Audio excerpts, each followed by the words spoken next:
പ്രായം ഒരു 35-40 എത്തിക്കഴിഞ്ഞാലുണ്ടല്ലോ, പലർക്കും പല്ലുകളുടെ നിര ശരിയാക്കാൻ വേണ്ടിയിട്ട് അല്ലെങ്കിൽ ഗ്യാപ്പുകൾ ഉണ്ടെങ്കിൽ അത് അടയ്ക്കാൻ വേണ്ടിയിട്ടൊക്കെ ആഗ്രഹം ഉണ്ടെങ്കിൽ പോലും ഉണ്ടല്ലോ ഒന്നൊരിത്തിരി മാറ്റി വെക്കും. ഏറ്റവും കൂടുതൽ കാരണം എന്താ പറയാന്നറിയോ? എങ്ങനെ ആൾക്കാരെന്താ വിചാരിക്കുക, നാട്ടുകാരെന്താ പറയാന്നുള്ളത്. നമുക്ക് തന്നെ ഒറ്റ ജീവിതമല്ലേ ഉള്ളൂ. ഇത് പരമാവധി സുന്ദരികളും സുന്ദരന്മാരും ഒക്കെ ആയിട്ട് നടക്കാൻ പറ്റുവാണെങ്കിൽ അതല്ലേ നല്ലത്. ഇനിയിപ്പോൾ അങ്ങനെ എന്തെങ്കിലും തോന്നലുണ്ട് വെച്ചിട്ടുണ്ടെങ്കിൽ നിങ്ങളൊരു ഓർത്തഡോണ്ടിസ്റ്റിനെ പോയിട്ട് കാണുക. എന്നിട്ട് എക്സ്റേ എടുത്ത് നോക്കുക. കാരണം എല്ലുകളാണ് അവിടെ പ്രൈം ഫാക്ടറായിട്ടുള്ളത്. കാരണം റീമോഡലിംഗ് നടക്കണമെങ്കിൽ പല്ലുകൾ റീമോഡലിംഗ് നടന്നാലേ, എല്ലുകളുടെ റീമോഡലിംഗ് നടന്നാലേ പല്ല് മൂവ് ചെയ്യൂ.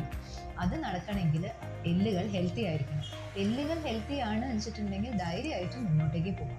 ഒന്നെങ്കിൽ ഓർത്തോഡോണ്ടിക് ട്രീറ്റ്മെന്റ് അല്ലെങ്കിൽ ബ്രേസസ് ഇട്ടിട്ടുള്ള ട്രീറ്റ്മെന്റ് ചെയ്യാം. ഇനിയിപ്പോൾ ഇല്ല അതാരും കാണാണ്ട് നിൽക്കണം എന്ന് വെച്ചിട്ടുണ്ടെങ്കിൽ ഇൻവിസിലൈൻ അല്ലെങ്കിൽ ക്ലിയർ അലൈനേഴ്സ് വഴി ട്രീറ്റ്മെന്റ് ചെയ്യാം.